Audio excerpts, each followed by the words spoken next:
이 시간 우리가 은혜 받을 하나님 말씀은 구약성경 사무엘상 23장 1절부터 5절까지 말씀입니다. 제가 가진 성경으로는 구약성경 447페이지 사무엘상 23장 1절부터 5절까지 말씀을 우리 한 목소리로 같이 읽도록 하겠습니다. 함께 읽습니다. 사람들이 다윗에게 전하여 이르되 보소서 블레셋 사람이 그 일날을 쳐서 그 타작 마당을 탈취하더이다 하니 이에 다윗이 여호와께 묻자와 이르되 내가 가서 이 블레셋 사람들을 치리이까? 여호와께서 다윗에게 이르시되 가서 블레셋 사람들을 치고 그 일날을 구원하라 하시니 다윗의 사람들이 그에게 이르되 보소서 우리가 유다에 있기도 두렵거든 하물며 그 일날에 가서 블레셋 사람들의 군대를 치는 일이리까 한지라. 다윗이 여호와께 다시 묻자온데 여호와께서 대답하여 이르시되 일어나 그 일나로 내려가라. 내가 블레셋 사람들을 네 손에 넘기리라 하신지라. 다윗과 그의 사람들이 그 일나로 가서 블레셋 사람들과 싸워 그들을 크게 쳐서 죽이고 그들의 가축을 끌어오니라. 다윗이 이와 같이 그 일나 주민을 구원하니라. 아멘.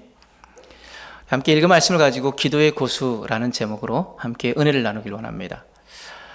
고수는 사전적인 의미는 어떤 분야나 집단에서 기술이나 능력이 매우 뛰어난 사람을 고수라고 이야기합니다. 우리 주변에도 많은 고수들을 볼 수가 있죠. 그런데 오늘은 우리가 기도의 고수를 한번 만나보길 원합니다. 성경에 많은 기도의 고수들이 있지만 그 가운데 몇 명의 기도의 고수들, 그리고 또 우리 믿는 사람들 가운데 기도의 고수가 누가 있었는지 그들을 만나보고 그 비결을 배워보길 원합니다. 오늘 본문의 배경은 다윗이 한 소식을 전해 듣습니다. 굉장히 우울한 소식이었습니다. 우리 1절 말씀 다시 한번 읽어볼까요? 시작. 사람들이 다윗에게 전하여 이르되 보소서 블레셋 사람이 그 일날을 쳐서 그 타작 마당을 탈취하더이다 하니, 지금 다윗에게 전해진 이 우울한 소식은 무엇입니까?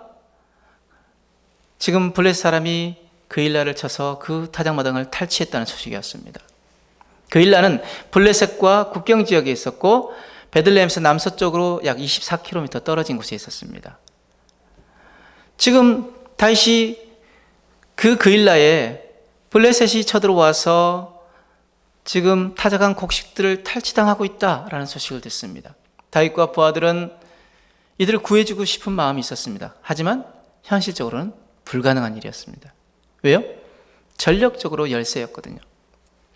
지금 블레셋 군대와 다윗의 군대는 겨우 400명밖에 되지 않는데 지금 그 400대 그 수많은 군대와의 싸움, 그냥 현실로만 생각해봐도 도저히 싸움이 되지 않는 싸움이었습니다. 또한 사울을 피하여 숨어 다니기도 바쁜 상황이었습니다. 만약 전쟁을 하다가 사울이 공격해오면 당할 수밖에 없습니다. 이것은 위험한 도박이었습니다. 현실적으로 포기해야 맞습니다. 우리 힘으로는 도무지 불가능한 일입니다. 이렇게 고백해야 하는 것이 상식적입니다. 그런데 믿는다 하면서 문제를 맞닥뜨리면 포기하는 사람들의 특징이 있습니다. 무엇입니까? 가장 먼저 기도를 포기합니다. 감기 걸렸을 때는 기도합니다.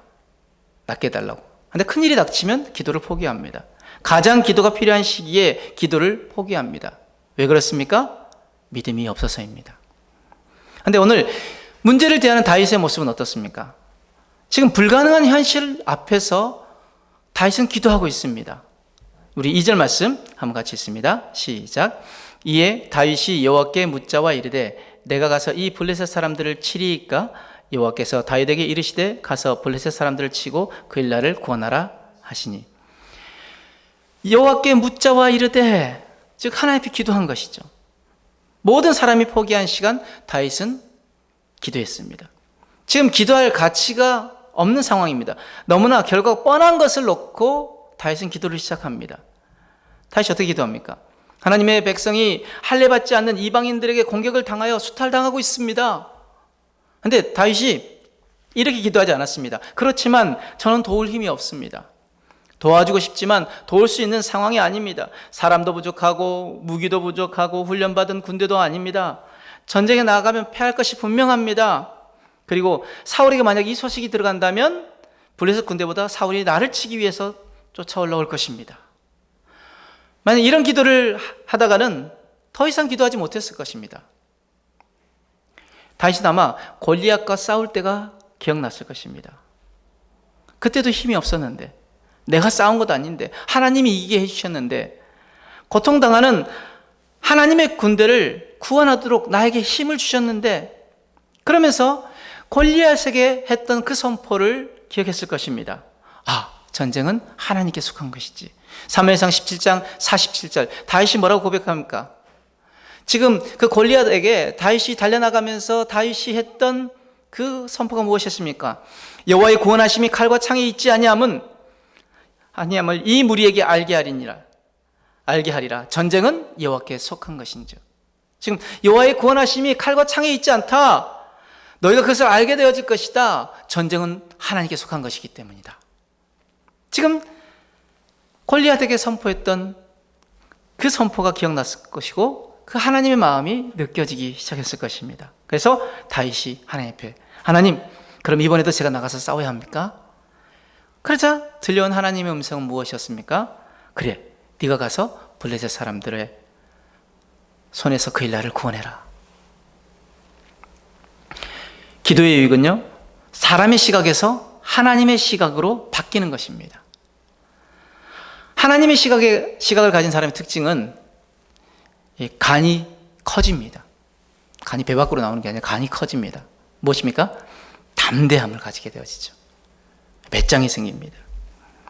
그런데 인간의 역사에서 하나님의 시선과 손길을 벗어난 우연히 발생하는 사건은 없습니다. 마태복음 10장 29절 말씀에 참새 2마리가 한 아사리온에 팔리지 않느냐. 그러나 너희는 아버지께서 허락하시지 아니하시면 그 하나도 땅에 떨어지지 아니하리라. 아멘. 하나님이 허락하시지 않으면 참새 한 마리도 땅에 떨어지지 않는다라고 말씀하십니다. 그러면 왜 블레셋이 그 일날을 탈취했다는 소식이 다윗에게 알려진 것일까요? 22장에 보면은 다윗이 모압으로 피합니다. 그런데 선지자 갓이 다시 유다 땅으로 돌아갈 것을 명합니다. 그래서 다윗이 헤렛 수풀로 갑니다. 이 헤렛 수풀은 그 일라에서 약 10km 정도 떨어져 있는 곳입니다. 그 일라에서 가장 가까운 곳으로 오게 하시고 블레셋의 탈취 소식을 가장 먼저 듣게 하십니다. 즉 다윗 주변에 일어나는 모든 일은 다윗을 유익하게 하기 위한 하나님의 역사하심이었습니다. 전쟁에서 승리함으로 그 일라 지방에서 구원자의 명성을 얻게 하십니다. 또 불가능한 전쟁을 승리함으로 어떤 환경에서도 승리하는 사람의 명성을 얻게 만듭니다. 만약 다윗이 그 일을 외면했더라면 하나님의 축복을 놓치는 것입니다. 다윗은 기도할 때 포기하지 않냐고 기도할 때 하나님의 음성을 들을 수 있었고 그 음성대로 나아갔을 때 승리할 수 있었습니다. 기도의 고수 다윗은 어떤 상황에도 포기하지 않고 기도했습니다. 다윗의 비결 무엇이라고요? 어떤 상황에도 포기하지 않고 기도한 그것이 기도의 고수 다윗의 비결입니다. 기도는 하나님의 도우심을 구하는 것입니다. 하나님의 능력을 힘입는 방법입니다. 기도하지 않으면 나의 능력만큼 사건을 대합니다. 나의 힘, 전략을 의지합니다. 감당할 수 없다고 생각하면 포기해버리고 맙니다. 포기하면 하나님이 역사하시는 그 은혜와 축복을 누리지 못합니다. 근데 기도하면요, 하나님의 능력으로 그 사건을 대합니다. 나의 힘이 아닌 하나님의 힘을 의지합니다. 감당할 수 없는 것도 포기하지 않습니다. 하나님의 능력이 나의 것이 되므로 내 삶에 역사하시는 하나님의 은혜와 축복을 누리게 되어집니다. 본문에 하나님의 힘을 믿지 않는 사람들의 반응은 어떤 반응이 나옵니까? 3절 말씀 같이 한번 읽습니다. 시작. 다윗의 사람들이 그에게 이르되 보소서 우리가 유다에 있기도 두렵거든 하물며 그일라에 가서 블레셋 사람의 군대를 치는 일이리까 한지라. 지금 기도하지 않는 사람들의 반응은 어떤 반응입니까? 대단히 현실적입니다. 정확한 데이터에 의해서 상황을 파악합니다. 현재 쫓기고 있는 처지에서 사울 때문에 유다에 지내는 것도 위험한데 그일라에 가서 블레셋 사람들과 전쟁한다는 것은 자살 행위라고 결론을 짓습니다. 기도하지 않는 사람의 특징은 무엇입니까? 자신이 가진 능력을 판단하고 가능과 불가능을 명확하게 구분합니다. 가능과 불가능의 기준은 무엇이 되어집니까? 현실의 판단이 기준이 되어집니다. 그 현실이 판단의 기준이 되어진다는 거죠. 현실은 하나님도 어쩔 수 없다라고 결론 지으면 포기합니다. 하나님의 능력을 자신의 상식선에서 생각합니다. 그러나 여러분 기억하십시오. 우리 하나님은 전지전능하신 하나님이십니다. 능치 못할 것이 없는 분이십니다. 우리가 일반적으로 기도에 대해서 오해하고 있는데 모든 것을 기도해야 하는 것은 아니라고 생각할 수 있습니다. 스스로 해결할 수 있는 것은 기도하지 않아도 된다고 생각할 수 있습니다. 불가능해 보이는 것만 기도해야 한다고, 분명한 위협이 되는 것만 기도해야 한다고 생각할 수 있습니다. 그런데 우리 일상사는 어떻습니까? 대부분 사소한 것입니다. 학교 가고 직장 가고 밥 먹고 잠을 자고 옷을 입고 사람을 만나고 또 대중교통을 타고 다니고 어떤 분들은 운전을 하고 다니고, 모든 사람의 생활의 90%는 큰 일이 아니라 사소한 일입니다. 관계 속에서 사소한 것까지 묻는다면 굉장히 친밀한 관계라는 증거입니다. 이런 사소한 기도를 없앤다면 하나님과 우리의 사이는 비즈니스 관계가 되어집니다. 그러므로 우리의 기도 역시 사소한 것까지도 포함되어야 합니다. 하나님, 오늘 제 컨디션이 좋지 않습니다. 하나님, 오늘 제 기분이 별로 좋지 않습니다. 오늘 제가 누구를 만나야 하는데 그 만남 가운데 주님, 원만하게 모든 대화가 잘 이루어지게 해주세요. 하나님, 오늘 저에게 돈이 꼭 필요합니다. 이만큼의 돈이 꼭 필요합니다. 하나님, 오늘 저에게 지혜가 좀 필요합니다. 오늘 중요한 시험을 쳐야 하는데 하나님, 담대하게 그 시험을 칠 수 있도록 힘주세요. 하나님, 소화가 안 돼서 힘든데 소화가 잘 되게 해주세요. 이런 사소한 기도, 바로 우리 주님이 허락하신 기도였고 주님이 원하시는 기도였습니다. 주기도문 우리가 잘 알고 있듯이 첫 요구가 무엇입니까? 우리에게 일용할 양식을 주옵시고, 바로 일상적인 필요를 구하라는 것입니다. 우리의 죄를 용서하여 주시고 시험에 들지 않게 하시고 악에서 구원하여 주옵소서. 이 모든 것도 하나님의 영광을 구하기 전에 구하라고 말씀하십니다. 바로 이것은 일상사를 하나님께 기도하라는 의미입니다. 왜 그렇게 기도해야 합니까? 내 삶의 주인이 하나님이시기 때문입니다. 여러분, 아이가 시시콜콜한 것까지 부모에게 요구합니다. 왜 그렇게 요구합니까? 부모이기 때문에, 그죠? 내 부모가 되기 때문에, 그리고 그 부모를 신뢰하기에. 그렇기에 우리의 모든 사소한 것이더라도 우리 주님께 우리가 구한다면 이 기도를 주님이 기뻐하십니다. 이런 기도를 없앤다면 하나님과 우리 사이는 비인간적, 비인격적 죽은 관계가 되어집니다.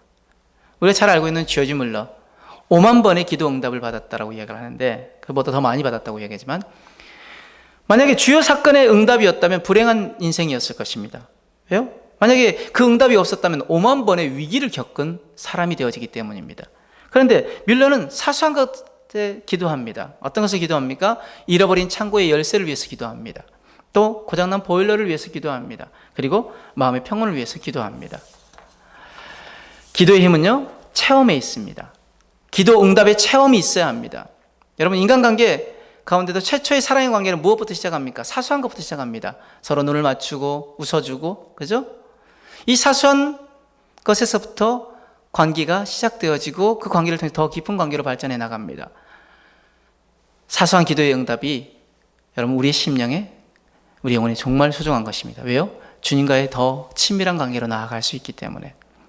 날마다 기도의 응답의 체험이 없는 사람은 그 사람에게 하나님은 죽은 하나님입니다. 날마다 기도의 응답을 체험하는 사람은 살아있는 신앙입니다. 하나님과의 관계는 사소한 것 속에서 맺어지기 때문입니다. 요한복음 16장 24절 말씀에 지금까지 너희가 내 이름으로 아무것도 구하지 아니하였으나 구하라 그리하면 받으리니 너희 기쁨이 충만하리라. 아멘.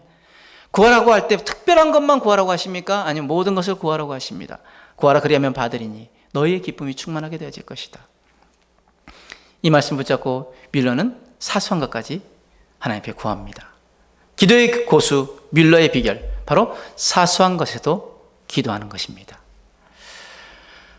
또 한 사람, 우리 예수님의 기도의 모범을 한번 볼까요? 누가복음 22장 39절 말씀에 예수께서 나가사 습관을 따라 감람산에 가심에 제자들도 따라갔더니, 지금 예수님은 누구십니까? 하나님의 아들이십니다. 온 우주 만물을 창조하신 분입니다. 인류의 구속자이십니다. 이런 분이 특별한 이유 없이 기도했다고 합니다. 습관을 쫓아서.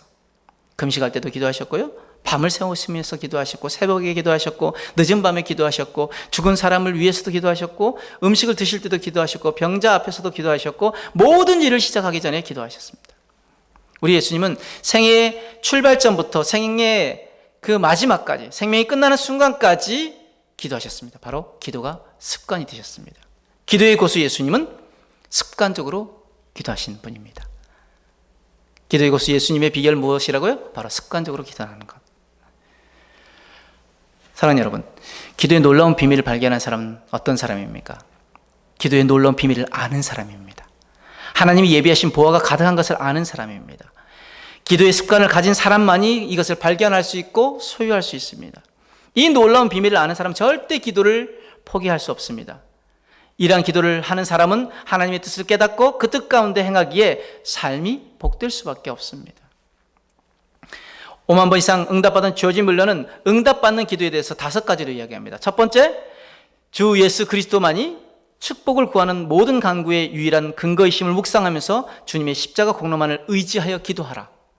두 번째, 알고 있는 모든 죄를 고백한 후 죄를 멀리하라. 우리 마음에 죄악을 품으면 주께서 듣지 아니하시기 때문이다. 세 번째, 하나님의 약속의 말씀을 하나님의 맹세에 의해 확증된 것으로 믿으라. 하나님을 믿지 않는 것은 그분을 거짓말쟁이와 맹세를 깨뜨리는 분으로 만드는 행위이다.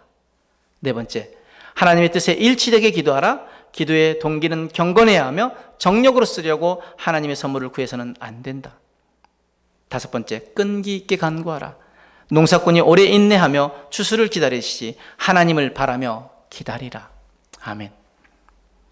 말씀의 결론으로 우리의 기도가 일정 수준에 머물러서는 안 됩니다. 기도에도 하수가 있고 고수가 있습니다. 기도의 하수는 자신의 삶만을 위해서 기도합니다. 그러나 기도의 고수는 먼저 그의 나라와 그의 의를 위해서 기도합니다. 왜요? 그리하면 이 모든 것을 더하심을 알기 때문에. 기도의 온전한 힘을 경험한 사람은 더 큰 것을 위해서 기도합니다. 이런 기도의 사람들을 통해서 가정이 살고 교회가 살고 나라가 살게 되어집니다. 가정이 회복되어지고 교회가 회복되어지고 나라가 회복되어지게 되는 것입니다. 기억하십시오. 오늘 기도를 멈춘다면 우리는 더 이상 살아갈 힘을 잃어버리게 되는 것입니다. 우리는 예수님처럼, 다윗처럼, 조지 물러처럼 기도하기를 원합니다. 예수님처럼 습관적으로 기도하기를 원합니다. 다윗처럼 어떤 상황에서도 포기하지 않고 기도하기를 원합니다. 조지 물러처럼 사소한 것에도 기도하기를 원합니다. 조지 물러가 이야기했던 응답받는 5가지 기도 다시 한번 기억하십시오. 우리를 구원하시고 복주시는 주님의 십자가 공로만을 의지해서 기도하시길 바랍니다. 모든 죄악을 주께 고백하며 죄된 생각과 행동을 끊어내며 기도하시길 바랍니다. 하나님의 약속 위에 내 삶을 올려놓고 확증된 그 약속의 말씀을 믿고 기도하시길 바랍니다. 내 뜻을 구하는 기도가 아닌 내 뜻을 꺾고 하나님의 뜻과 일치되는 그 기도를 드리시길 바랍니다. 끈기 있게 간구하면서 하나님의 때 하나님의 방법으로 역사하실 것을 기대하며 기도하시길 바랍니다. 빌립보서 4장 6절 7절 말씀, 아무것도 염려하지 말고 다만 모든 일에 기도와 간구로 너희 구할 것을 감사함으로 하나님께 아뢰라. 그래야 모든 지각에 뛰어난 하나님 평강이 그리스도 예수 안에서 너희 마음과 생각을 지키시리라. 아멘. 다만 모든 일에 기도와 간구로 우리의 구할 것을 하나님께 아뢰일 때 하나님께서는 우리의 마음과 생각을 지키시고 하나님께서 일하여 주실 것입니다. 그렇게 기도의 고수가 되어지는 저와 여러분들의 삶이 되어지길 주님의 이름으로 축복합니다. 아멘. 기도하겠습니다. 사랑과 은혜 하나님 감사합니다. 우리가 예수님처럼 습관적으로 기도하게 하여 주옵소서. 다윗처럼 어떠한 상황에도 포기하지 않고 기도하게 하여 주옵소서. 조지 물러처럼 사소한 것에도 기도하는 기도의 사람이 되어지게 하여 주옵소서. 그리하여 우리의 삶을 통하여 하나님이 살아계심을, 하나님이 지금도 이 온 우주 만물의 주인이심을 온전히 드러내며 간증하며 살아갈 수 있는 귀한 삶이 되시도록 축복하여 주옵소서. 오늘도 우리의 삶에, 우리의 가정에, 우리의 교회에 역사하실 것을 믿사오며 감사하며 예수님 이름으로 기도드렸습니다. 아멘.